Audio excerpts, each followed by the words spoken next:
Bienvenue sur La Voie de l'Être, le podcast qui vous invite à explorer votre monde intérieur, aussi bien d'un point de vue émotionnel, énergétique, spirituel, conscient tout comme inconscient, mais aussi tout ce qui nous relie aux autres et à la vie, pour mieux comprendre ce qui se joue et avancer de manière plus juste. Je suis Alex Béauchard et j'accompagne celles et ceux qui traversent des périodes de transition, de remise en question ou de quête de sens, et qui sentent que quelque chose en eux demande à être écouté, compris, transformé, et puis intégré dans la vie. La Voie de l'Être, c'est avant tout un espace de découverte et de compréhension intérieure, un lieu pour explorer ce qui se joue en nous, que ce soit nos émotions, nos conditionnements, nos élans de vie, nos résistances, nos relations, nos choix et tous ces passages de transformation qui jalonnent nos parcours. Ici, nous prenons le temps de comprendre avant de transformer, le temps d'éclairer avant d'agir. Alors installez-vous confortablement, laissez les mots résonner et avançons ensemble pas à pas sur cette voie.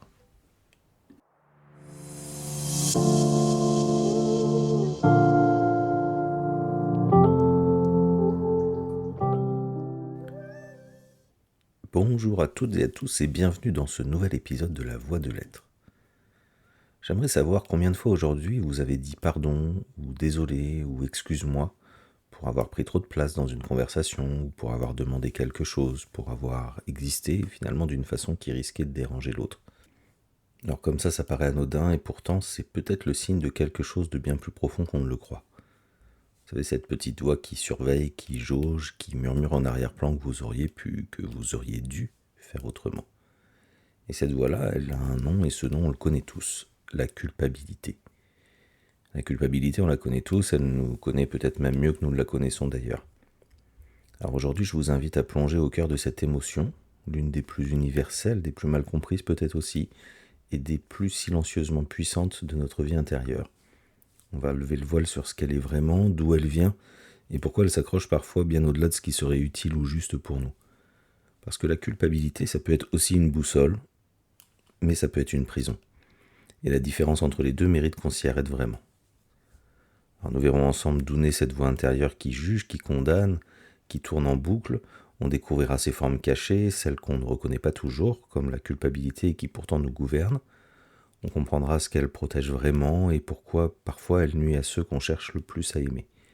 Et j'essaierai de vous donner quelques clés concrètes pour commencer à en sortir sans perdre ce qui est précieux en elle, sans perdre notre humanité non plus.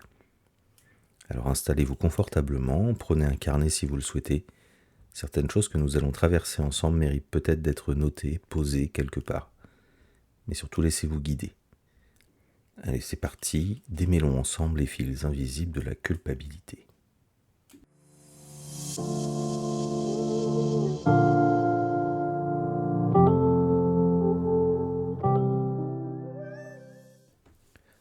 Est-ce qu'il vous est déjà arrivé de dire non à quelqu'un et de passer le reste de la journée à vous en vouloir ?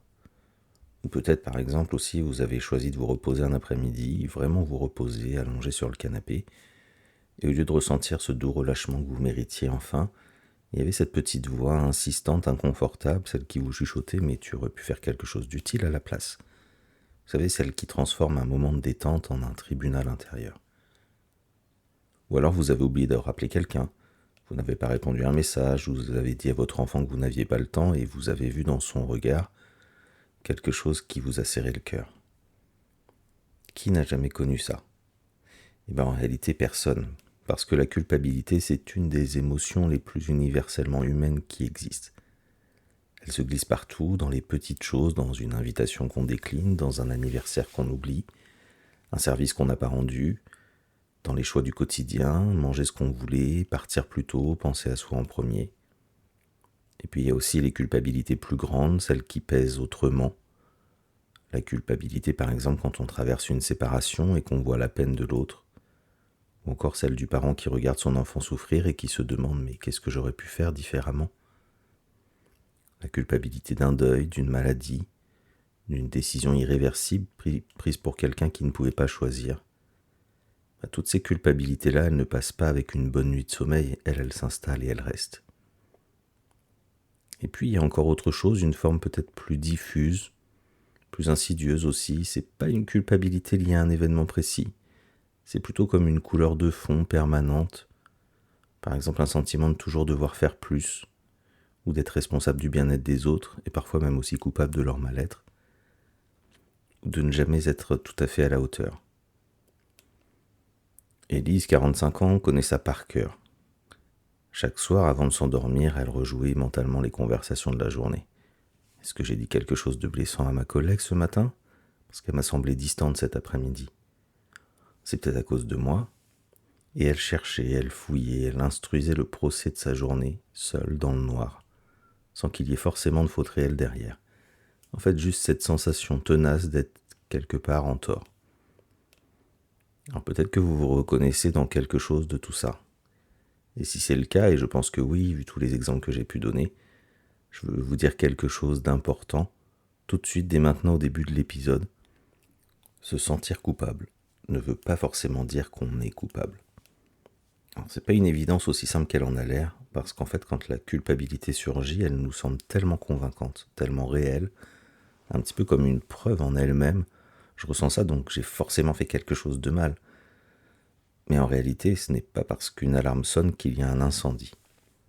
Imaginez du coup une alarme intérieure. Parfois, elle va sonner pour de bonnes raisons. Quelque chose mérite vraiment votre attention. Vous avez par exemple blessé quelqu'un, vous avez agi à l'encontre de vos valeurs, et là, l'alarme est utile.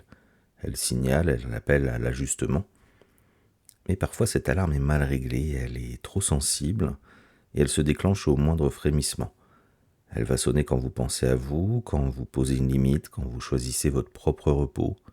Elle sonne même quand il n'y a aucun danger réel, aucune faute réelle, rien à réparer.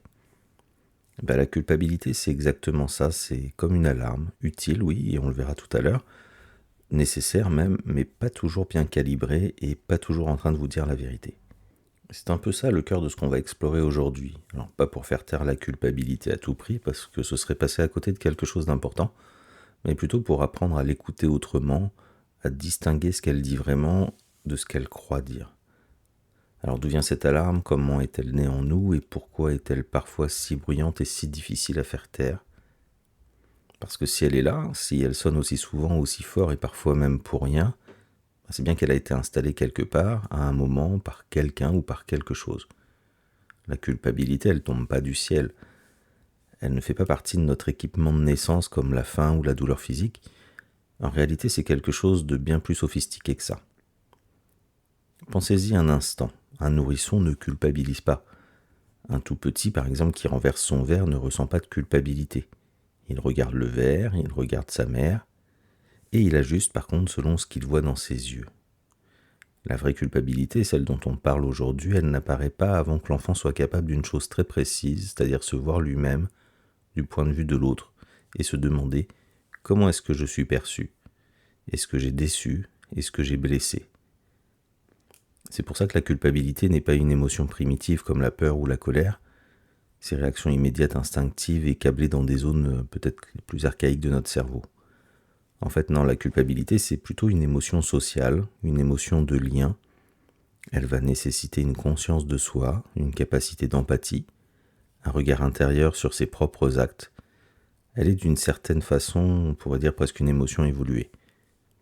Et elle se construit progressivement dans les premières relations, dans les premiers regards, dans les premières fois où l'enfant va comprendre que certaines de ses actions font quelque chose à l'autre, comme de la joie, de la tristesse, de la colère ou de la fierté. Et c'est là que naît cette petite voix intérieure, cette instance psychique quelque part, qui intègre les règles, les normes, les attentes, et qui continue de nous juger bien après que les parents, les professeurs, la religion ou la société ont quitté la pièce. Le tribunal s'est installé à l'intérieur. Et concrètement, tout ce qu'on a appris qu'on ne devait pas faire devient au fil du temps le socle de ce qui nous fera culpabiliser. En fait, vous voyez, la culpabilité, c'est pas inné, c'est quelque chose d'appris, c'est quelque chose de construit, et ça change tout. Et là, la science, elle a quelque chose d'assez intéressant à nous apprendre, parce qu'en fait, la culpabilité, c'est pas seulement une pensée ou une émotion abstraite, elle mobilise réellement plusieurs réseaux du cerveau impliqués dans la conscience de soi, l'empathie, la perception du regard de l'autre et des conflits internes. En fait, quand nous culpabilisons, notre cerveau travaille intensément autour de ces questions. Qu'est-ce que j'ai fait ? Quel impact ça a eu ? Comment l'autre l'a-t-il vécu ? Qu'est-ce que cela dit de moi ? Autrement dit, en fait, votre cerveau est littéralement câblé pour ressentir de la culpabilité. C'est pas une faiblesse, c'est pas un défaut de caractère, c'est de la biologie. C'est même à l'origine le signe que vous êtes un être social capable de vous soucier de l'impact de vos actes sur les autres. Et ce qui est peut-être encore plus étonnant, c'est que cette émotion ne reste pas seulement dans la tête. Des chercheurs de l'université de Princeton ont montré qu'en fait, quand une personne ressent de la culpabilité, elle peut percevoir son corps comme plus lourd et ressentir davantage l'effort physique, comme si finalement la culpabilité devenait un poids invisible. Du coup, on comprend peut-être pourquoi certaines culpabilités nous donnent la sensation de porter quelque chose dans la poitrine, dans le ventre ou sur les épaules. Mais revenons à la question centrale, comment est-ce que cette culpabilité s'installe si profondément ? Et c'est là que va rentrer en jeu quelque chose d'essentiel qui est l'attachement. Parce qu'en fait, la culpabilité, elle naît dans le lien à l'autre. Elle n'existe pas en dehors de la relation. Et très tôt, l'enfant apprend quelque chose de fondamental, certains de ses comportements menacent ce lien. Quand il fait telle chose, le visage de sa mère se ferme, quand il dit telle autre, son père s'éloigne, quand il exprime sa colère, l'atmosphère de la maison se tend pendant des heures. Et le système nerveux de l'enfant, en fait, il enregistre tout ça et il cartographie avec une précision redoutable ce qui est sûr et ce qui ne l'est pas. Et la culpabilité devient alors une sorte de mécanisme de survie relationnelle, une alarme qui dit attention, si tu fais ça, tu risques de perdre l'amour, la sécurité, l'approbation. Et ce programme-là est bien plus ancien qu'on ne le croit parce qu'en fait appartenir au clan, être accepté, relié, reconnu par le groupe, c'est un besoin archaïque qui est gravé dans les couches les plus profondes de notre système nerveux depuis des centaines de milliers d'années. À l'époque où nos ancêtres vivaient en tribu, être exclu du groupe, c'était quasiment mourir à coup sûr. Alors le cerveau a appris à surveiller le lien avec une vigilance absolue et aujourd'hui il surveille encore. C'est exactement ce qui se passe chez l'enfant. Imaginez un enfant qui dès le plus jeune âge a développé une sorte d'antenne ultra sensible, une antenne capable de détecter le moindre changement d'humeur autour de lui. Un léger retrait dans la voix de sa mère, la tension dans les épaules de son père, le silence qui s'installe après une dispute. Et cette antenne, c'est la culpabilité naissante. Au départ, elle protège, elle maintient le lien, elle garde l'amour à portée. Le problème, c'est qu'elle ne s'éteint pas quand on grandit. Elle continue de scanner l'environnement, de chercher des signaux de danger, même quand le danger n'existe plus. Revenons à notre exemple d'Élise. Élise, elle avait cette antenne-là depuis toute petite. Chez elle, les disputes rendaient tout le monde muet pendant des jours. Personne ne parlait de ce qui s'était passé, on attendait que ça passe. Et très vite, Élise, elle avait intégré quelque chose de silencieux mais de puissant. Le mieux, c'est de ne jamais être la source d'un problème, de se faire toute petite, de lisser, d'anticiper. Et si quelque chose ne va pas, de chercher d'abord la raison en soi et la cause en soi. Aujourd'hui, elle a 45 ans et l'antenne tourne encore, même quand personne ne lui a rien dit. Même quand personne n'est en colère, même dans le silence d'un soir ordinaire.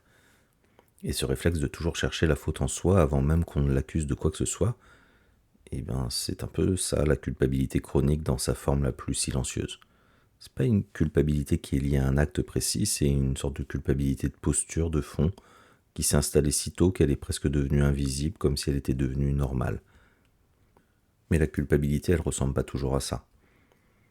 Il y a aussi ceux qui, par exemple, ne savent plus s'arrêter sans en payer le prix.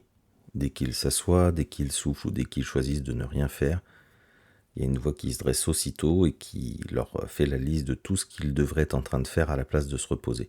Et le repos, du coup, devient une faute. La détente devient une dette et même les vacances, qui sont censées nous permettre de nous ressourcer, vont se transformer en terrain de culpabilité. Je devrais en profiter davantage, j'ai pas assez avancé, mince, les autres travaillent pendant que je suis là.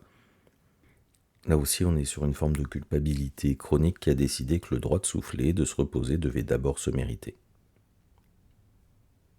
Et puis il y a aussi ceux qui culpabilisent dès qu'ils ne sont pas disponibles. Un appel manqué et hop, c'est une faute. Un message sans réponse dans l'heure et l'inquiétude va monter. Qu'est-ce que l'autre pense ? Est-ce qu'il est blessé ?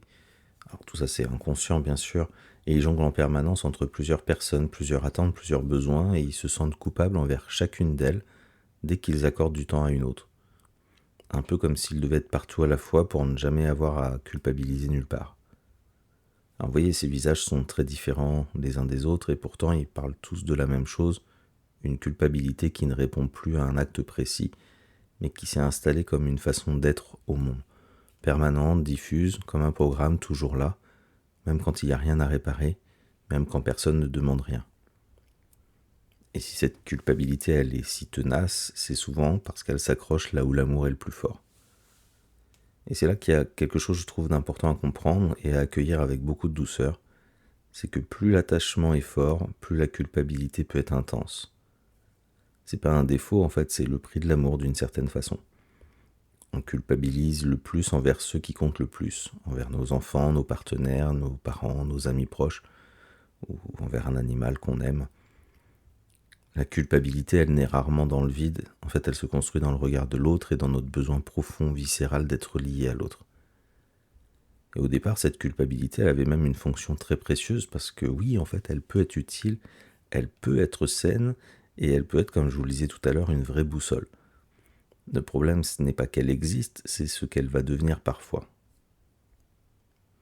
Donc on vient de voir un petit peu d'où pouvait venir la culpabilité. On a vu qu'elle est construite, apprise, ancrée dans l'attachement. Et je veux qu'on soit bien clair sur un point avant d'aller plus loin, avant même de parler de tout ce qui déraille dans la culpabilité. La culpabilité n'est pas l'ennemi à abattre.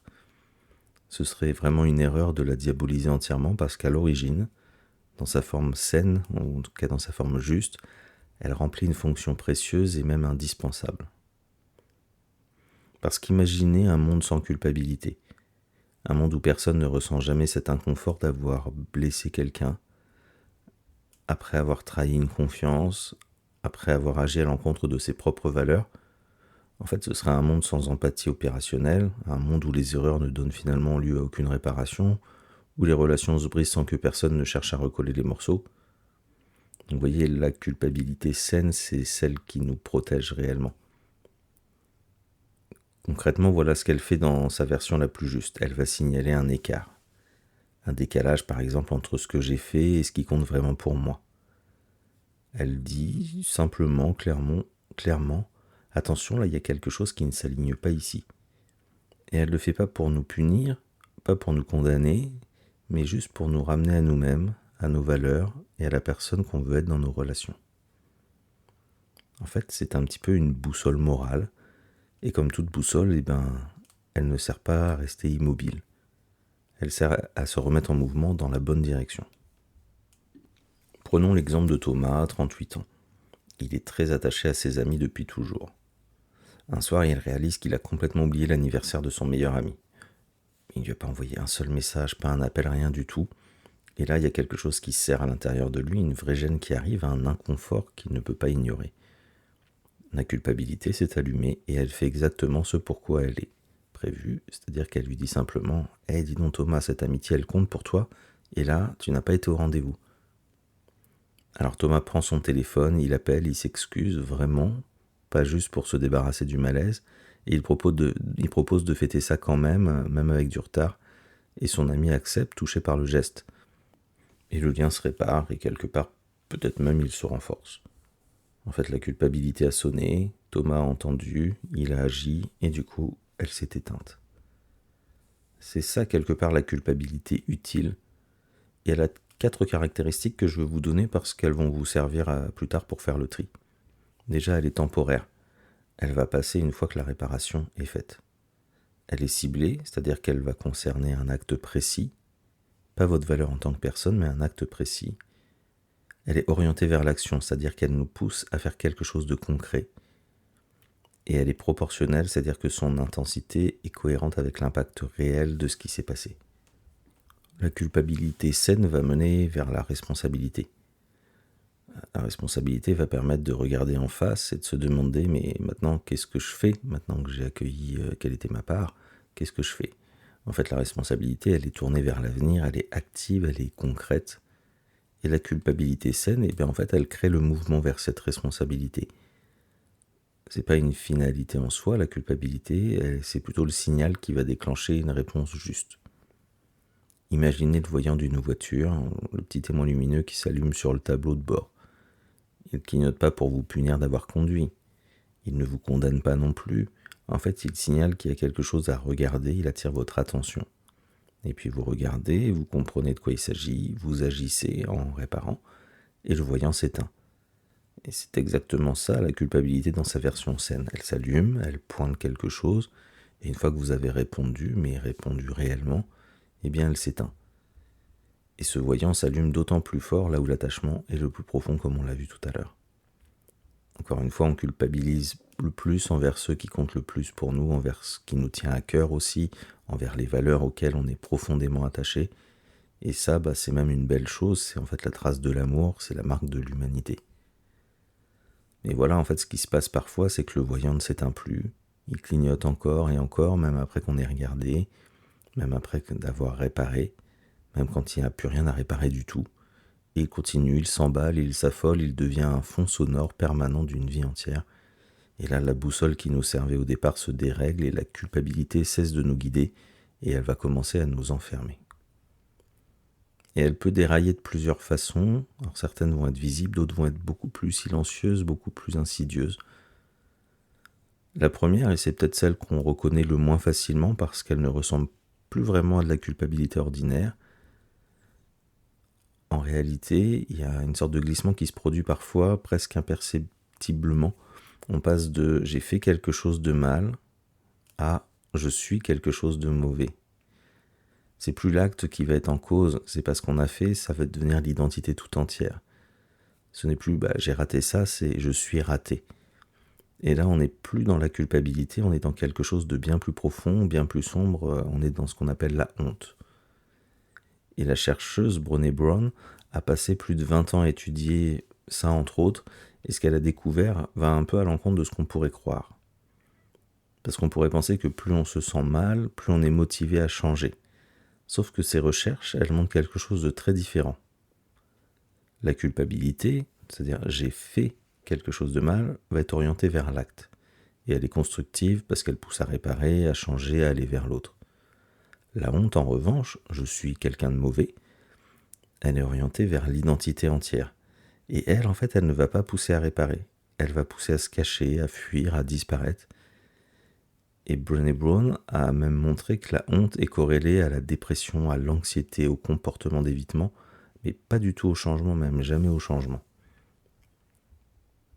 Ce qui est intéressant, c'est que la honte, elle se cache souvent derrière la culpabilité.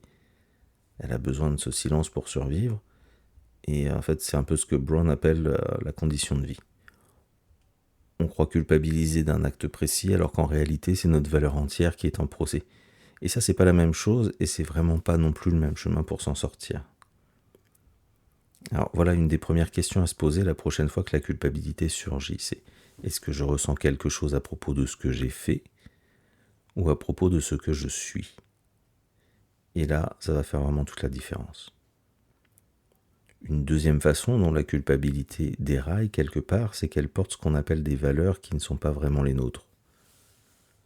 En fait, tout au long de notre vie, on a avalé des règles, des normes, des croyances sur ce qui est bien, sur ce qui est mal, ce qui est acceptable, ce qui ne l'est pas.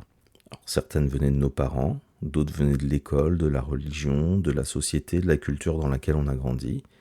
Et la plupart du temps, on les a intégrées sans les examiner, sans jamais se demander si elles correspondaient à nos propres valeurs. Et c'est là qu'il y a quelque chose d'important à comprendre, quelque chose qu'on oublie souvent, c'est que ce qu'on ressent comme une vérité universelle, c'est parfois un héritage très culturel, très situé dans un contexte particulier. La culpabilité autour du repos, par exemple, la conviction que ne rien faire est presque un péché, elle est loin d'être universelle, parce que dans d'autres cultures, le repos peut être sacré, voire même honoré, nécessaire. On prend par exemple aussi la culpabilité alimentaire, manger trop ou pas assez bien ou pas assez sainement. C'est quelque chose d'assez récent qui est porté par des sociétés actuelles. On prend aussi la culpabilité parentale de ne pas être toujours disponible ou toujours parfait. C'est amplifié par un modèle contemporain de la parentalité qui n'a pas toujours été celui-là. En fait, concrètement, une part de ce qui nous fait culpabiliser finalement ne nous appartient pas vraiment. C'est comme un logiciel qui tourne, mais qu'on n'a jamais installé consciemment. Un programme automatique qui fait tourner des règles qui n'ont peut-être plus, voire qui n'ont peut-être jamais eu de sens pour nous. Je vous invite à écouter ou réécouter l'épisode sur les croyances pour comprendre un petit peu mieux comment tout ça s'installe. Et puis parfois, ce logiciel est encore plus ancien que notre propre histoire. C'est un peu ce dont j'avais parlé aussi dans l'épisode sur le transgénérationnel. Avec ce qu'on appelle les loyautés invisibles, ces dettes héritées qui sont jamais formulées, jamais explicitées, mais qui sont toujours pesantes. Ça peut être l'idée par exemple que si je réussis, je trahis ceux qui ont échoué avant moi, que si je suis heureux, c'est indécent face à la souffrance de ma lignée, que je dois rester en dette avec mon histoire familiale pour lui rester fidèle. Dans ce contexte, Julie, 51 ans, connaît ça de façon assez intime. Elle a grandi dans une famille modeste où l'argent était une source constante d'inquiétude. Aujourd'hui, elle a une belle situation, un travail qu'elle aime, une maison qu'elle a choisie, des voyages, une vie qu'elle a construite avec patience et courage. Sauf que quand ses parents évoquent leurs difficultés, quelque chose se serre dans sa poitrine. Alors elle va minimiser ce qu'elle fait, elle n'ose pas parler de ses vacances, elle va réduire ses dépenses sans même vraiment savoir pourquoi, un petit peu comme si réussir c'était trahir. Trahir les siens, trahir le clan, trahir l'histoire familiale, qui depuis des générations en fait transmet le message qu'il faut se serrer la ceinture pour pouvoir survivre. Et vous voyez, ce poids-là, en fait, il vient pas d'elle, il vient d'avant elle, et pourtant elle le porte quand même. Parce que tout ce qui pèse en nous n'est pas forcément à nous. Et puis encore une autre forme qu'on reconnaît peut-être plus facilement, c'est la culpabilité du jamais assez. Vous savez, elle est plus celle qui est plus liée à un acte précis, mais en fait qui colore tout. C'est-à-dire que ça va donner du perfectionnisme pour chercher à faire parfaitement, pour ne jamais avoir à culpabiliser, ou une surdisponibilité de dire oui à tout, pour que personne ne puisse se reprocher quoi que ce soit, ou également une incapacité à recevoir parce qu'accepter quelque chose crée une dette et la dette crée de la culpabilité. Et puis après, il y a des formes encore plus spécifiques, encore plus douloureuses, par exemple la culpabilité parentale, la culpabilité du survivant, pourquoi moi et pas eux, dans le deuil, dans la maladie, parfois même dans la réussite, ou encore cette culpabilité particulière qui naît quand on doit prendre une décision pour quelqu'un qui ne peut plus parler, décider à sa place, pour lui, mais sans lui. Avant de continuer, par contre, je voudrais vous laisser sur une idée qui vient de Kierkegaard, alors désolé pour la prononciation, un philosophe danois du 19e siècle, et que je trouve particulièrement intéressante. En fait, il dit en substance que la culpabilité est inséparable de la liberté, qu'on ne se sent coupable que parce qu'on est libre, et pour ça, en fait, il utilise une image que je trouve assez juste. Imaginez quelqu'un debout au bord d'une falaise, il a le vertige. Mais pas seulement parce qu'il pourrait tomber, non, en fait, ce qui crée le vertige, c'est qu'il réalise soudainement qu'il pourrait sauter. Que rien au fond ne l'en empêche vraiment, que ce n'est pas la hauteur qui l'angoisse, c'est la conscience de sa propre liberté, de sa propre capacité à choisir. Et c'est exactement ça la liberté, c'est-à-dire que si nos actes étaient entièrement déterminés par le destin, par la nature, par la fatalité, il n'y aurait aucune culpabilité possible, parce qu'au final, on n'aurait jamais pu faire autrement. On n'en veut pas à la pluie de tomber. Sauf que dès l'instant où on culpabilise, c'est que quelque chose en nous croit qu'on aurait pu choisir différemment, en fait qu'on était libre. Ressentir de la culpabilité, c'est donc d'une certaine façon le signe qu'on est un être qui choisit, qui décide, qui est responsable de sa vie, et c'est finalement le prix de la liberté. Mais voilà l'attention, parce que cette même liberté qui rend la culpabilité possible, et qui en fait quelque chose de précieux, peut aussi se retourner contre nous et devenir un piège, quand par exemple le tribunal intérieur s'emballe, et il utilise exactement cette même conscience pour condamner en permanence. Imaginez maintenant un tribunal intérieur, un juge sévère, implacable, qui siège en permanence, qui instruit des procès sans jamais vraiment clore les dossiers. Parfois les preuves sont réelles, et il s'est bien passé quelque chose, mais parfois les preuves sont inventées de toutes pièces. Et parfois, et c'est peut-être ça le plus troublant, les lois qu'il applique en fait ne sont même pas vos lois. Ce sont des lois de quelqu'un d'autre, héritées il y a des années, jamais remises en question, et pourtant le juge siège et condamne en fonction de ces lois. Et à ce stade, la culpabilité n'est plus un signal ponctuel, elle est devenue finalement une façon de vivre, une façon de se regarder, et souvent une façon de porter ce qui ne nous appartient pas. Mais alors pourquoi est-ce que le psychisme fabrique cette culpabilité? Pourquoi est-ce qu'il la nourrit, qu'il la garde vivante, parfois pendant des années? Pourquoi est-ce qu'il s'y accroche aussi fort, même quand elle fait si mal? Il y a forcément quelque chose que cette culpabilité fait pour nous, quelque chose qu'elle protège, quelque chose qui serait plus difficile encore à tenir et qu'elle nous évite d'affronter. Et c'est là, je crois, que se trouve peut-être une vraie clé, parce que derrière presque toutes les culpabilités excessives, il y a toujours quelque chose qui se cache, quelque chose que la culpabilité recouvre, sans qu'on le sache vraiment, sans qu'on l'ait décidé, et tant qu'on ne voit pas ce que c'est, on tourne en rond, on se flagelle, on croit travailler sur la culpabilité alors qu'en fait on n'a toujours pas trouvé ce qu'elle protège. Alors qu'est-ce qu'elle protège ? Plusieurs choses, et la première, c'est peut-être la plus contre-intuitive de tous. La première chose que la culpabilité cache, c'est l'impuissance. Ça pourrait sembler paradoxal parce qu'on associe souvent la culpabilité à quelque chose de diminuant, on se sent mal, on se flagelle, on se rapetisse quelque part. Mais en réalité, derrière chaque culpabilité, il y a une affirmation implicite très puissante, c'est « j'aurais pu faire autrement ». Et ça suppose qu'on avait du pouvoir, qu'on contrôlait quelque chose.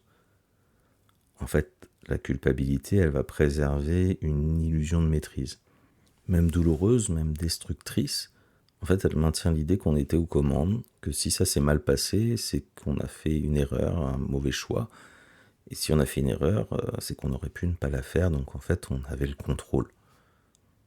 Et l'alternative à ça, c'est souvent bien plus difficile à accueillir, c'est-à-dire c'est d'accueillir qu'on était impuissant réellement, admettre que certaines choses nous échappent complètement, qu'on a beau faire de notre mieux avec ce qu'on était à ce moment-là, avec nos ressources, nos connaissances, notre état, que l'autre aussi a fait ses propres choix, mais qu'en fait la vie ne se contrôle pas, quoi qu'on fasse, on ne peut pas la contrôler.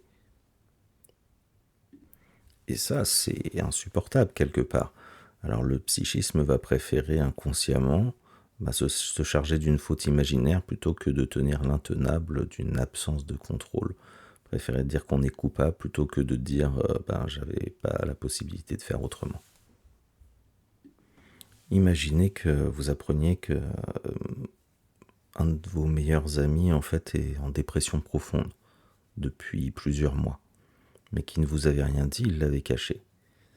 Et bien aussitôt vous allez peut-être vous dire mais j'aurais dû le voir, j'aurais dû insister, si j'avais été plus attentif, si j'avais été plus présent. En réalité, en fait, si vous prenez là, votre ami avait fait le choix de se taire. C'était son chemin, c'était ses raisons, c'était ses choix. Et même si vous aviez été très attentif, vous n'auriez pas forcément vu les choses. Sauf que la culpabilité, elle va vous raconter une autre histoire, elle va vous dire mais tu avais le pouvoir de voir ce genre de choses, tu aurais dû, parce qu'en fait, se dire qu'on n'avait aucun contrôle dessus, c'est plus difficile à porter. En fait, au final, quelque part, se sentir coupable de quelque chose, c'est rester acteur, même si ça fait mal. Et puis, il y a aussi autre chose que la culpabilité cache, et celle-là, on n'en parle peut-être pas assez parce que c'est pas très glorieux, c'est qu'en fait, l'idée que souffrir va suffire à réparer. Qu'il y a une sorte de logique presque magique qui dit « je me punis, donc j'ai payé ma dette ». Un peu la douleur comme monnaie d'échange, comme si s'infliger cet inconfort permanent revenait à s'acquitter d'une dette. C'est une idée que vous avez peut-être déjà sentie en vous sans jamais la formuler clairement. Cette pensée quelque part que puisque vous vous sentez mal, mais tellement mal, vous êtes au moins quelqu'un de sensible, de conscient, de moral, un peu comme si l'intensité du remords prouvait la qualité de l'être. Mais le problème dans cette pensée magique-là, c'est que la culpabilité ne va rien réparer. En fait, se sentir coupable ne change pas ce qui s'est passé. Ça n'aide pas l'autre, ça n'efface rien. Et pire encore, ça peut devenir même une sorte de paralysie confortable. Tant que je me flagelle, tant que je me fais du mal, j'ai pas à agir vraiment. Comme si la souffrance remplaçait l'action et nous donnait l'illusion d'être quand même quelqu'un de bien, sans le coût d'une réparation réelle, sans le courage d'un changement concret. Et puis il y a une troisième chose qui est peut-être la plus subtile de toutes, c'est que tant que je culpabilise, je reste relié. Je reste relié à la personne perdue, à la situation passée, à ce que j'aurais pu faire autrement. Un peu comme si la culpabilité maintenait le lien, même un lien douloureux, et ça, parfois, c'est moins difficile à accueillir que d'accepter le fait que les choses soient rompues, que d'accepter que certaines choses soient terminées, que l'autre a fait ses propres choix, ou que lâcher, c'est parfois aussi honorer. Lâcher la culpabilité, pour beaucoup de personnes, c'est inconsciemment lâcher l'illusion de rester en lien avec ce qui est perdu, et ça peut faire peur. Et puis encore une dernière chose peut-être celle qu'on reconnaît le plus facilement au quotidien, c'est les conflits internes. Parce que la culpabilité, elle surgit presque toujours d'un endroit où deux choses importantes se heurtent. Un besoin qui se confronte à une norme, par exemple, j'ai besoin de me reposer contre je devrais être productif. Ou une envie qui se heurte à une image. Je veux dire non contre les gens bien ne font pas ça. Ou encore des loyautés dont on parlait tout à l'heure, les dettes familiales qui interdisent de réussir, d'être heureux, de partir. Dans ces cas-là, la culpabilité, ce n'est pas un signal moral, c'est pas que j'ai mal agi, c'est un signal de tension interne qui dit je suis écartelé entre deux choses qui comptent toutes les deux. Et la réponse n'est pas de se punir, c'est de regarder quel conflit elle révèle. Imaginez un livre de compte intérieur, dedans il y a des dettes que vous croyez devoir à vos parents, à vos enfants, à votre lignée, à votre culture, à la société. Et certaines de ces dettes sont réelles d'ailleurs, et d'autres ont été inscrites là par d'autres personnes à votre insu sans que vous ayez signé quoi que ce soit. Et le problème, c'est qu'avec les dettes imaginaires, c'est qu'on continue de les payer longtemps après que le créancier ait disparu, longtemps après que la situation qui les a créées soit résolue, et parfois même on continue de les payer toute une vie. Je voudrais maintenant vous parler d'une situation personnelle que j'ai vécue il n'y a pas très longtemps. Vous donner cet exemple parce que c'est un petit peu ce qui m'a amené à me dire mais tiens, il faut que je fasse un podcast sur la culpabilité. Et il y a quelques mois, en fait, j'ai traversé avec mon chat 6 semaines d'accompagnement de fin de vie. J'ai appris brutalement qu'il avait une maladie incurable et je l'ai accompagné jusqu'à la fin. C'était 6 semaines de présence constante, de nuits parfois courtes, de surveillance, d'attention à chaque souffle. Sa vie passée avant la mienne, aucune issue favorable, bien sûr, malheureusement, n'était possible, et ça c'était clair dès le départ. Donc la question n'était pas si je devais choisir l'euthanasie, mais c'était plutôt quand, à quel moment. Et c'est là que tout est devenu compliqué. La vétérinaire me disait que le bon moment, c'est souvent avant qu'il souffre vraiment, trop, que des fois on attend trop. Et quelque part, au fond de moi, je le savais aussi, et donc je scrutais, et je me posais toujours cette question de savoir quel était le bon moment. Mais malgré ça, le doute était toujours là, et impossible de le taire. Donc jusqu'à la fin, je me disais, mais est-ce que là, si je prends cette décision, même si le vétérinaire me dit que c'est le bon moment, quelque part, est-ce que je prends cette décision parce que c'est vraiment ce dont lui a besoin, ou est-ce que je la prends parce que moi je suis épuisé, parce que 6 semaines de cet accompagnement m'ont vidé physiquement et psychologiquement, et que voir sa souffrance augmenter était devenu insupportable pour moi. Et puis l'autre question encore plus difficile, est-ce que je le garde encore un peu parce que c'est lui qui en a besoin ou parce que c'est moi qui n'arrive pas à le laisser partir? En fait, j'avais deux valeurs qui s'affrontaient en moi sans pouvoir se réconcilier. D'un côté, c'était soigner, protéger, garder en vie, ne pas être celui quelque part qui donne la mort, qui fait le choix pour l'autre. Et de l'autre côté, c'était de ne pas le laisser souffrir, de l'aimer assez pour choisir sa paix plutôt que ma tranquillité. Sauf que quoi que je choisisse, je sentais que je trahissais quelque chose en moi, et puis surtout, je ne savais pas quels étaient ses besoins à lui. Vous voyez, dans cette situation, en fait, je vivais l'impuissance de ne pas pouvoir savoir avec certitude si c'était le bon moment, de ne pas savoir en fait ce que je devais faire pour lui. Le conflit également entre deux valeurs, impossible à réconcilier pour moi. Et puis ce lien, en fait, cette culpabilité qui d'une certaine façon me permettait de rester connecté à mon chat, bien avant, de m'occuper de lui, et même après, en fait, une fois que j'ai dû faire l'euthanasie. Et ce que j'ai compris avec le temps, en réfléchissant, c'est que cette culpabilité-là, c'était pas un signal moral que j'étais pas quelqu'un d'assez bien, que je ne l'aimais pas assez, ou qu'il y avait une faute à réparer. C'était quelque part le deuil qui cherchait un chemin, un endroit pour se poser. Tout cet amour que j'avais pour lui, toute cette attention aussi, qui n'avait nulle part où aller, elle s'était retournée et elle s'était transformée en doute, en remords, en questions sans réponse. Parce qu'en fait, plus on aime, plus on peut culpabiliser, et ça, c'est pas un défaut, c'est finalement la trace de l'amour.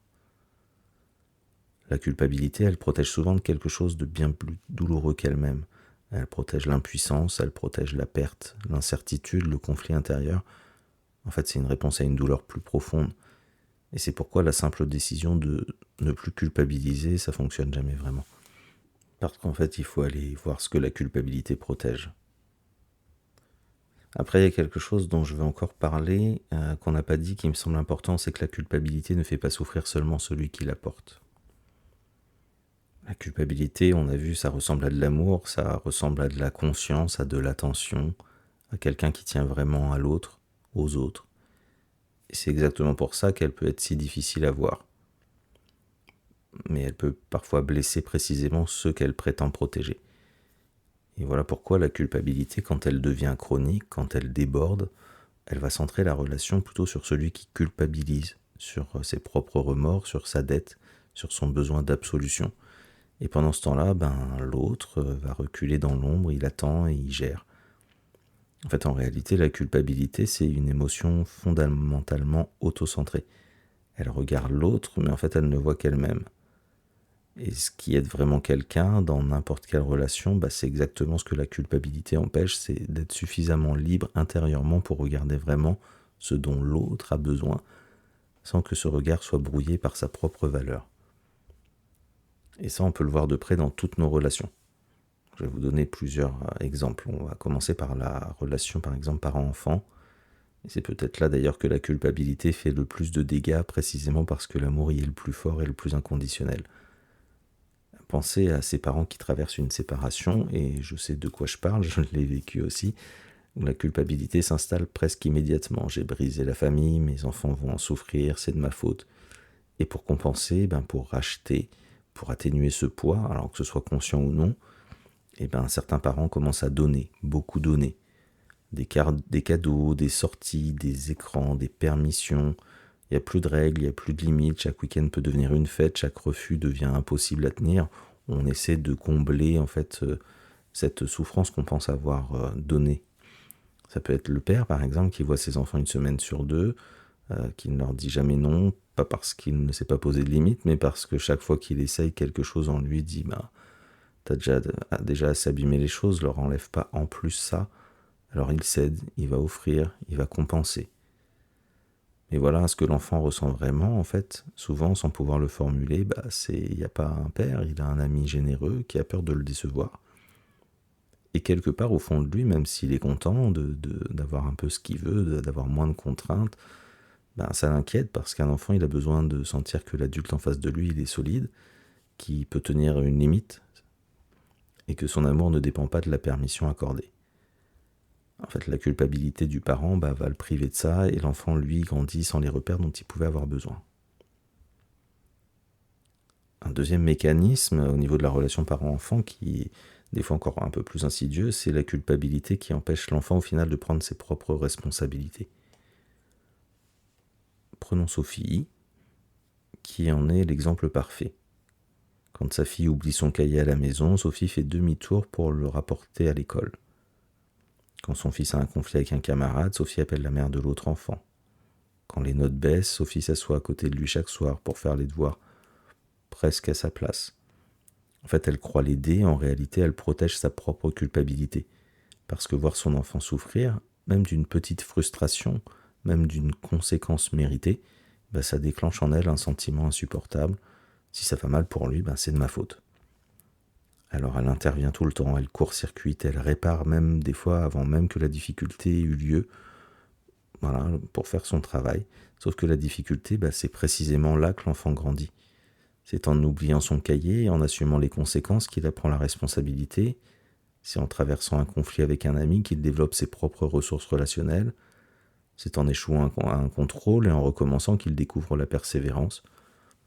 Un enfant qu'on surprotège par culpabilité n'apprend pas que le monde est gérable. Il apprend que le monde est dangereux et que quelqu'un doit toujours venir le sauver. Et quand cet enfant devient adulte, il cherche encore ce sauveur, ou pire, il ne sait tout simplement pas faire face.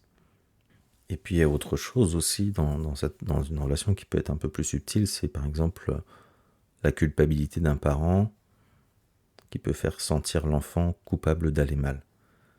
Par exemple, quand la mère s'effondre à chaque fois que son fils lui parle d'un problème, ou quand le père devient muet de remords chaque fois que sa fille exprime une tristesse, l'enfant, de façon inconsciente ou consciente, comprend très vite, sans qu'on lui dise, que ses émotions ont un coût pour l'autre, que partager ce qui ne va pas déclenche quelque chose de douloureux chez le parent. Alors il préfère se taire, il protège le parent, il fait semblant que tout va bien pour ne pas être la source de la souffrance de l'autre. Et c'est une inversion des rôles qui se met en place silencieusement. L'enfant devient le gardien émotionnel de son parent et il porte ça parfois jusqu'à l'âge adulte, sans jamais comprendre pourquoi il a tant de mal à demander de l'aide, à exprimer ses besoins ou à laisser quelqu'un prendre soin de lui. Voilà quelques exemples, parmi d'autres, au niveau de la relation parent-enfant. Si on regarde maintenant un peu au niveau du couple, la culpabilité peut prendre d'autres formes, mais le mécanisme reste le même.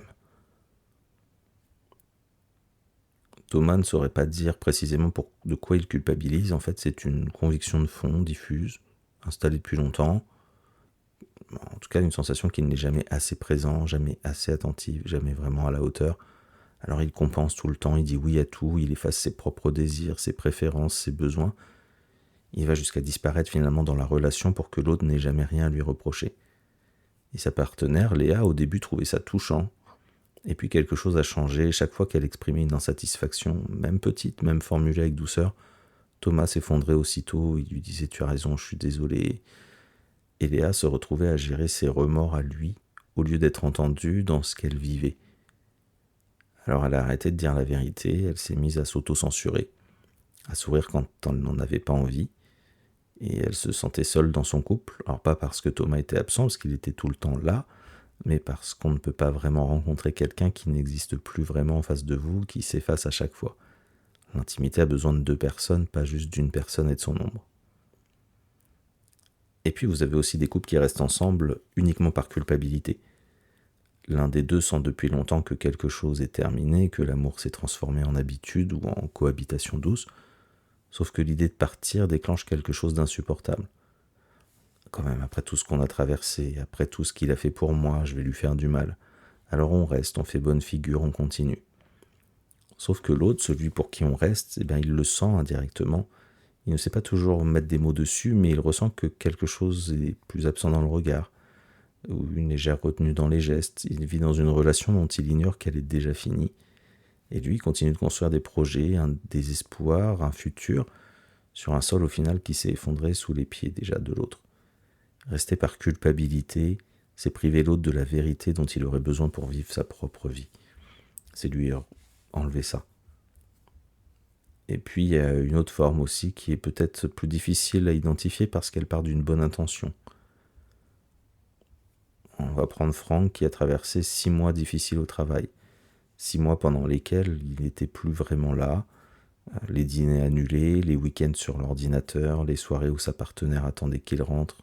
Et il le sait, il s'en veut sincèrement et maintenant que cette période est terminée, il veut réparer. Alors il est là tout le temps, il propose des sorties, des week-ends, des soirées en amoureux. Il veut rattraper le temps perdu, il veut montrer qu'il est revenu, qu'il est présent maintenant. Sauf que pendant ces 6 mois, sa partenaire a construit quelque chose. Elle a retrouvé des amis, ses activités, un espace à elle. Elle a appris à fonctionner autrement, elle a besoin de cette liberté-là, pas parce qu'elle n'aime plus Franck, mais parce qu'elle en a besoin pour elle. Et maintenant, à chaque fois qu'elle sort, seule, ou qu'elle voit ses amis, elle sent le regard de Franck. Alors, il lui fait aucun reproche ouvert, mais juste cette présence un petit peu trop lourde, ce besoin un peu trop visible qui voudrait être tout le temps avec elle. Et elle commence à culpabiliser à son tour, du coup elle refuse les invitations, elle réduit son champ de liberté pour ne pas blesser son mari. Sauf que voilà ce qui s'est passé. Franck réparait sa culpabilité, pas les besoins de sa partenaire. Il regardait ce dont lui avait besoin pour se sentir mieux, pas ce dont elle avait besoin pour aller bien. Et c'est exactement ça le piège. La culpabilité va donner l'impression qu'on s'occupe de l'autre, sauf qu'en fait souvent on s'occupe avant tout de soi. Et puis au travail, enfin, pour continuer sur des exemples, le même mécanisme peut se rejouer autrement. Par exemple, Marc, qui est manager depuis 5 ans, et il y a 2 ans, il a recadré un collaborateur, alors peut-être maladroitement, et le lendemain, ce fameux collaborateur avait posé un arrêt maladie. Alors, Marc n'a jamais su si c'était lié, sauf que depuis, quelque chose s'est bloqué en lui, il n'ose plus, à chaque feedback difficile, ça va déclencher en lui une culpabilité presque anticipatoire. Alors du coup, il adoucit tellement le message qui finit par disparaître et il dit « c'est bien, mais peut-être que tu devrais », quand il devrait dire clairement « non, ça va pas ». Dans son équipe, tout le monde voit qu'Élodie ne rend pas un travail à la hauteur depuis des mois. Ses collègues vont compenser en silence, Marc le voit aussi d'ailleurs, sauf qu'il attend. Il lui dit rien, il minimise. Et 6 mois plus tard, c'est la direction qui intervient, brutalement. Élodie est convoquée, elle est mise en demeure. Du coup, elle se retrouve dévastée, parce qu'elle n'avait jamais su que c'était aussi grave que ce qu'elle faisait n'allait pas du tout. Si ça avait été dit, elle aurait pu s'ajuster, elle aurait pu changer, elle aurait pu demander de l'aide, sauf que le fait de n'avoir rien dit, elle n'en a pas eu la chance. Indirectement, Marc avait voulu la protéger par rapport à sa propre culpabilité, et en fait, il l'avait privée de la seule chose qui aurait pu vraiment l'aider, c'est-à-dire que la vérité, dite à temps avec bienveillance. Donc la gentillesse coupable, c'est parfois une forme de lâcheté habillée en douceur. Et puis, on peut prendre aussi un autre exemple, comme Julien, un collègue sur qui tout le monde peut compter. Il dit toujours oui aux demandes d'aide, aux urgences, aux projets supplémentaires, parce qu'au final, il culpabilise à l'idée de refuser. Et avec le temps, son équipe a pris une habitude inconsciente, quand il y a un problème, on appelle Julien. Pourquoi chercher une solution quand Julien est là? Jusqu'au jour où Julien craque et que l'équipe se retrouve démunie, pas parce qu'elle n'était pas capable, cette équipe, mais parce qu'on ne lui avait jamais laissé la chance de découvrir qu'elle était capable. En fait, la surdisponibilité coupable de Julien avait, sans qu'il le veuille, fabriqué une sorte de dépendance dont tout le monde souffrait. Alors, le fil commun de toutes ces histoires, c'est toujours le même. Dans chaque cas, la culpabilité déplace le centre de gravité de la relation. Au lieu que la question soit de quoi l'autre a-t-il vraiment besoin, ça devient comment est-ce que j'apaise ma propre douleur. Et l'autre n'est plus vraiment vu, en fait il devient le décor dans lequel se joue le drame intérieur plutôt de celui qui culpabilise. Bien sûr, c'est pas de la malveillance, c'est même tout le contraire, sauf que l'intention, ça suffit pas. Et c'est pas parce qu'on souffre, encore une fois, qu'on répare, et parfois notre culpabilité demande plus à l'autre qu'elle ne lui donne. Alors, qu'est-ce qu'on peut faire? Comment on peut sortir de tout ça, de cette spirale, de ce tribunal intérieur, de cette dette imaginaire, sans devenir quelqu'un d'indifférent, sans pour autant perdre cette sensibilité, cette conscience, cette humanité aussi, qui sont nos trésors? Je vais essayer de vous donner quelques clés maintenant. Alors peut-être que tout ce qu'on vient de dire a résonné, peut-être certaines choses ont résonné plus fort d'ailleurs que d'autres, peut-être que vous êtes reconnu quelque part dans un exemple, dans un mécanisme, dans une phrase. C'est normal, c'est même bon signe, et je vais être honnête avec vous d'emblée. En fait, ce que je vais vous partager là, c'est pas une recette magique. Sortir d'une culpabilité chronique, celle qui s'est installée sur des années, qui plonge ses racines dans l'enfance, dans des loyautés familiales, dans une façon profonde de se regarder, de se comporter, de se percevoir, ça se fait pas en un épisode de podcast, ça se fait dans la durée et souvent avec un accompagnement. Progressivement, parfois, des fois un peu douloureusement, comme quand on arrache un pansement bien collé. Mais ce qui peut changer maintenant, en tout cas avec ce podcast, c'est le regard. Déjà de nommer le mécanisme, de reconnaître le programme, et ça, c'est toujours le premier pas, puisque la conscience précède toujours le changement. Donc je vais vous donner quelques pistes. Et la première, c'est peut-être la plus simple à comprendre, et la plus difficile peut-être à faire vraiment, c'est accueillir sans s'identifier. Donc la prochaine fois que la culpabilité surgit, et elle surgira, essayez quelque chose. Au lieu de plonger dedans, de la laisser vous envahir complètement, de commencer à instruire le procès de vous-même, nommez-la, juste la nommer. Je sens de la culpabilité là. Et non pas de vous dire je suis coupable. Ce n'est pas forcément j'ai fait quelque chose de mal, c'est juste il y a de la culpabilité en ce moment à cet endroit. Et c'est une nuance qui est immense parce qu'on passe de l'identification qui fusionne, qui vous noie, à l'observation. Vous vous souvenez toujours cette conscience qui observe. On devient quelqu'un qui regarde ce qui se passe en lui, plutôt que quelqu'un qui est ce qui se passe en lui. Et ça change tout, et la culpabilité redevient un messager qu'on peut écouter sans se laisser condamner. Une deuxième piste, qui peut être très intéressante parce qu'elle peut court-circuiter complètement la spirale de la culpabilité, c'est vérifier s'il y a réellement une victime. Avant de se demander quelle est votre responsabilité, avant de chercher ce que vous auriez pu faire autrement, posez-vous cette simple question très concrète. Est-ce que quelqu'un a réellement été blessé par ce que j'ai fait?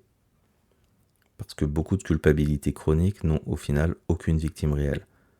On culpabilise par exemple d'avoir pris du temps pour soi, d'avoir dit non, d'avoir choisi de se reposer plutôt que d'être disponible, d'avoir eu du plaisir alors que d'autres souffraient, d'être heureux dans la vie alors que cette vie n'est pas parfaite, sauf qu'en fait personne n'a été blessé, personne ne souffre de votre repos, de votre joie, de votre limite posée, et pourtant la culpabilité est là, aussi convaincante que si vous aviez commis une faute réelle.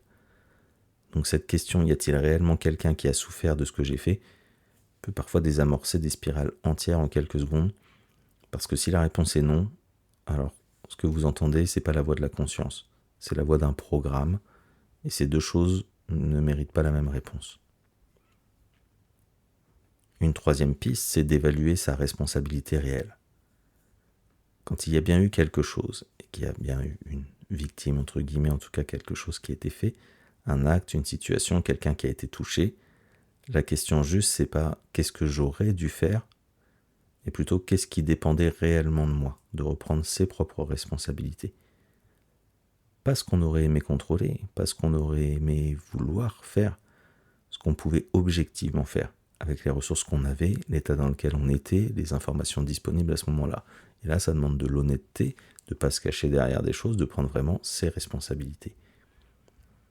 Parce qu'on juge très souvent le passé avec les yeux du présent. Des fois, on s'en veut aujourd'hui pour quelque chose qu'on aurait dû savoir il y a 10 ans. Sauf qu'on ne pouvait pas le savoir à cette époque-là. Et on se condamne avec des données qu'on n'avait pas encore, et c'est profondément injuste. Deux autres questions qui peuvent aider à aller plus loin, c'est est-ce que je pouvais vraiment faire autrement avec ce que j'étais à ce moment-là ? Ou également cette question, quelle est la tension intérieure derrière cette culpabilité ? Qu'est-ce qui s'affronte en moi ? Parce que souvenez-vous, très souvent, c'est pas un signe moral, c'est un signe de conflit interne, de deux choses internes, intérieures à moi en fait, qui rentrent en conflit. Et dans ces cas-là, la réponse, c'est pas de se punir, c'est de regarder ce qui s'oppose. Tout ce que vous ressentez comme votre responsabilité n'est pas forcément réellement à votre charge. Une quatrième piste qui peut être intéressante à faire, c'est le tri des valeurs. Parce que pour chaque culpabilité qui revient souvent dans votre vie, ça peut être intéressant de se poser cette question centrale. Est-ce que cette règle m'appartient vraiment ? Ou est-ce une dette héritée de mon éducation, de ma culture, de ma religion, de ma famille, de la société ? Imaginez un tableau avec 3 colonnes. Dans la première, c'est mes valeurs choisies, c'est-à-dire celles que j'assume pleinement, que j'ai examinées, que je reconnais comme étant les miennes. Dans la deuxième colonne, c'est des valeurs héritées mais que j'ai adoptées. Je les ai reçues de l'extérieur, mais j'y ai réfléchi aujourd'hui, en fait. Voilà, elles me conviennent et je les fais vraiment miennes. Et puis dans la troisième, et c'est là que ça devient libérateur, c'est toutes les dettes héritées à libérer. Des règles qui ont été inscrites en moi sans que je les ai vraiment choisies.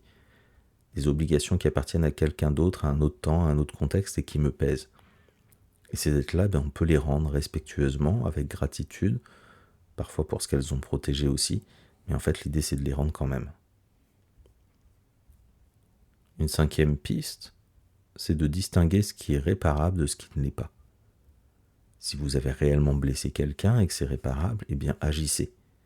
Une parole vraie, venue vraiment du fond du cœur, pas juste superficielle, une reconnaissance sincère, un geste concret. La réparation, c'est souvent la seule vraie sortie de la culpabilité légitime. Les remords qui tournent en rond, les excuses, pas les excuses qu'on répète, mais l'acte en lui-même. Mais si ce n'est pas réparable, soit parce que la personne n'est plus là, parce que le temps a passé, parce que la situation ne le permet plus, alors la question change. C'est plus comment je répare, c'est plutôt comment est-ce que je fais la paix avec quelque chose que je ne peux plus changer. Pas oublier, pas effacer, juste ne plus en faire une condamnation, et ça c'est une différence entre porter une cicatrice et rouvrir une plaie. Sixième piste, et peut-être la plus difficile, c'est le pardon de soi. Alors, je vais être précis sur ce que c'est et sur ce que c'est pas. Le pardon de soi n'est pas une absolution magique. Ce n'est pas se dire, en fait, c'était bien, ni minimiser ce qui s'est passé, c'est reconnaître pleinement, mais vraiment sans détour, pleinement sa responsabilité, et choisir de ne plus se punir pour ce qu'on ne peut plus changer. Mais reconnaître sa responsabilité, encore une fois, c'est important. En fait, c'est un acte de volonté. Le pardon de soi, c'est pas un sentiment qu'on attend de ressentir un jour. On ne s'assoit pas pour attendre de se sentir pardonné. On décide activement, consciemment de ne plus instruire ce procès, de ne plus convoquer les témoins, de clore le dossier. Et c'est pas une décision qu'on doit prendre une seule fois, c'est une décision qu'on apprend à renouveler. Parce que parfois la vieille voix revient, elle rouvre le dossier, convoque à nouveau les preuves, reprend le réquisitoire, et vous, en fait, vous devez redécider que ce procès est clos. Pas parce que vous l'avez oublié, mais parce que vous avez choisi de ne plus y répondre, vous avez choisi de ne plus vivre dans ce passé. Chaque fois que vous redécidez, ça va tenir un peu plus longtemps. C'est un petit peu comme un muscle qu'on travaille régulièrement. Une 7e piste, ça pourrait être définir ce que assez veut dire. Vous savez, pour ceux qui vivent dans le « je fais jamais assez », le problème c'est souvent qu'il n'y a aucun critère clair d'arrêt. Le seuil de « j'ai assez fait » n'existe nulle part, alors on court indéfiniment sans jamais pouvoir se poser.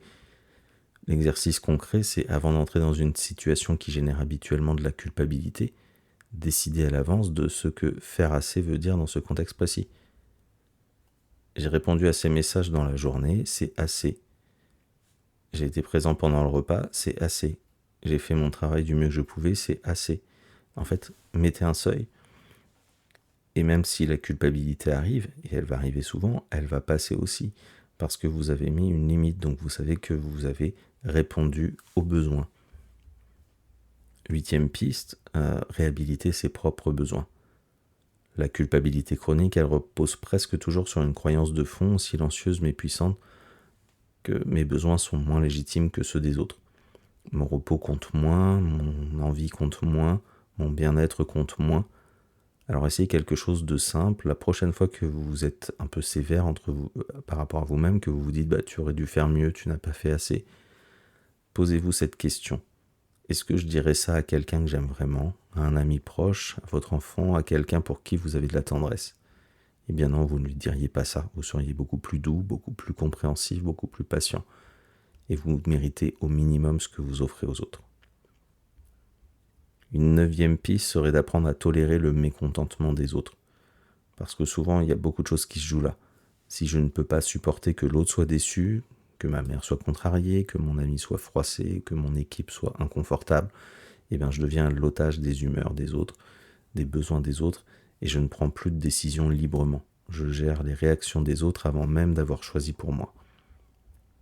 Il y a quelque chose d'important à comprendre, c'est que poser une limite pour la première fois, ou dire non là où vous disiez toujours oui, et ressentir de la culpabilité ensuite, ça ne signifie pas que la limite que vous avez posée était mauvaise. Ça signifie que vous sortez de votre rôle habituel. Et en général, ça crée chez l'autre une sorte de vide, il ne comprend pas encore, il ne comprend pas que vous ayez changé. Du coup, il peut y avoir chez lui de la déception, un étonnement, un silence. Et en fait, tout ça, c'est pas la preuve que vous avez tort, c'est juste la preuve que quelque chose est en train de changer. Du coup, se dire dans sa tête ou de pouvoir l'exprimer à la personne, je vois que tu es déçu, mais je respecte mon choix quand même. Parce que c'est important de vous respecter et de comprendre et d'accepter que l'autre puisse ne pas accepter votre choix, ou le comprendre en tout cas. Pour finir, vous pouvez faire un petit exercice.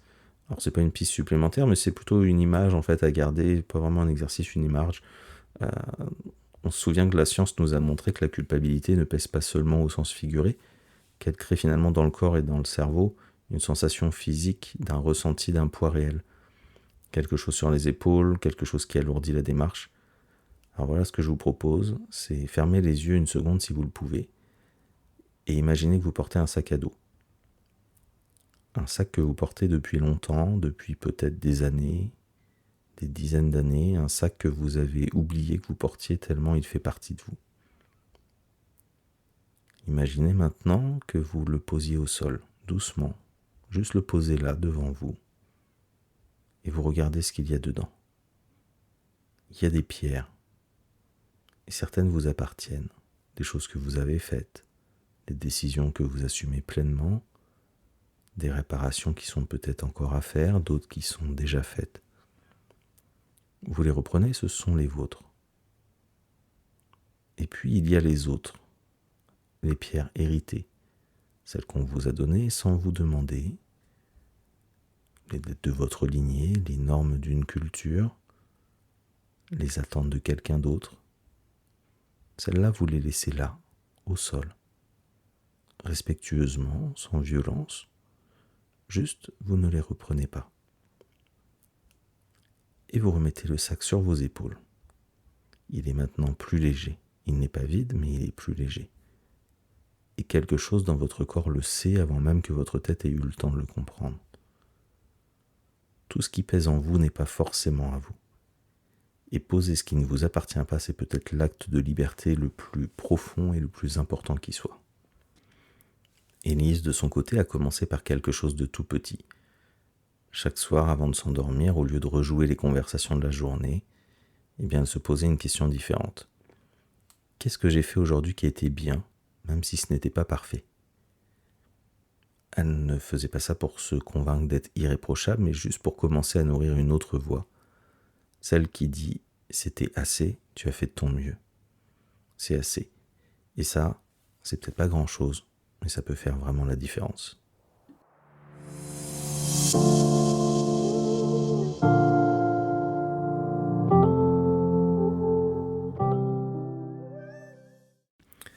Nous voilà au bout de ce voyage. Dans cet épisode, nous avons exploré la culpabilité dans toute sa complexité, cette émotion construite, sociale, profondément humaine qui vit dans le corps autant que dans la tête. On a vu sa part lumineuse, comme une boussole morale, une gardienne du lien, un moteur de réparation, et puis sa part un peu plus sombre, par exemple quand elle glisse de l'acte vers l'être, quand elle porte des dettes qui ne sont pas les siennes, quand elle nuit silencieusement à ceux qu'on cherchait à protéger. On a découvert ce qu'elle cache vraiment, le besoin de contrôle, la peur de l'impuissance, les loyautés invisibles, et puis quelques clés plus concrètes pour commencer à ne pas à pas à pouvoir en sortir. Donc je veux terminer avec cette idée que je vous donnais tout à l'heure de Kierkegaard, qui est qu'on ne se sent coupable que parce qu'on est libre. Sans liberté de choisir, sans capacité de décider, il n'y aurait pas de culpabilité possible. Et ressentir cette émotion, même quand elle déborde, même quand elle fait mal, c'est donc le signe qu'on est un être qui choisit, qui agit, qui est responsable de sa vie. Et ça, c'est quelque chose de précieux. Alors peut-être que le chemin n'est pas de ne plus jamais culpabiliser, peut-être que c'est d'apprendre à écouter cette voix autrement, de distinguer ce qu'elle dit vraiment de ce qu'elle croit dire, de réparer quand c'est possible, de lâcher quand ça ne l'est plus, et de se souvenir, chaque fois que le tribunal intérieur s'emballe, qu'on peut reconnaître une faute sans faire de soi une faute. On peut avancer différemment, mais librement. Et vous, de quelle culpabilité portez-vous le poids depuis encore trop longtemps ? Est-ce qu'elle vous pousse vers quelque chose ou est-ce qu'elle vous maintient sur place ? Comme toujours, ce que je partage ici, ce ne sont pas des vérités à suivre, mais des pistes de compréhension et de réflexion. Prenez ce qui résonne en vous, laissez le reste. Souvenez-vous, chacun avance à son rythme sur son propre chemin, parce que chaque histoire est unique, chaque culpabilité a ses propres racines. Si cet épisode vous a parlé, s'il a mis des mots sur quelque chose que vous ressentez, ou s'il pourrait éclairer quelqu'un autour de vous, vous pouvez aider la voix de l'être à grandir très simplement en likant, en laissant un commentaire ou en le partageant à une personne à qui il pourrait faire du bien, en vous abonnant aussi. Ces gestes comptent vraiment, ils permettent au podcast de continuer à exister et de toucher d'autres personnes qui sont en chemin. Peut-être également que ce que vous venez d'entendre dans cet épisode a touché quelque chose en vous, une sorte de reconnaissance, une culpabilité que vous portez depuis trop longtemps, l'impression que ce dont on a parlé aujourd'hui, c'est exactement là où vous en êtes. Et ce travail-là, démêler ce qui vous appartient vraiment, identifier les dettes héritées, retrouver un rapport à vous-même plus juste et plus libre, ça se fait souvent mieux quand on n'est pas seul. Pas parce qu'on n'en est pas capable, mais parce que certaines choses bougent différemment quand elles sont accueillies par quelqu'un d'autre. Quand on peut les dire à voix haute, quand quelqu'un est là pour vous aider à les recevoir. C'est exactement ce que je propose dans mon travail d'accompagnement, que ce soit des suivis individuels pour avancer pas à pas à votre rythme, des parcours d'accompagnement pour traverser une période de transformation de manière plus structurée et plus profonde, et aussi des thèmes en numérologie stratégique pour mieux comprendre qui vous êtes, ce qui vous anime, ce qui vous freine, avec souvent une clarté surprenante. Alors n'hésitez pas à aller faire un tour sur mon site internet www.antares-thérapie.fr. Vous y trouverez toutes les informations sur la façon dont nous pouvons travailler ensemble, ainsi que sur la possibilité de prendre rendez-vous directement ou de prendre un appel de temps d'orientation de façon à pouvoir échanger ensemble. Dans tous les cas, merci d'avoir partagé ce voyage avec moi aujourd'hui sur le chemin de la culpabilité. Merci de vous être accordé ce temps. Merci pour l'attention que vous portez à ce qui vit en vous. Prenez bien soin de vous. Je vous dis à très bientôt sur la voie de l'être pour un nouvel épisode, toujours en quête de sens et de libération.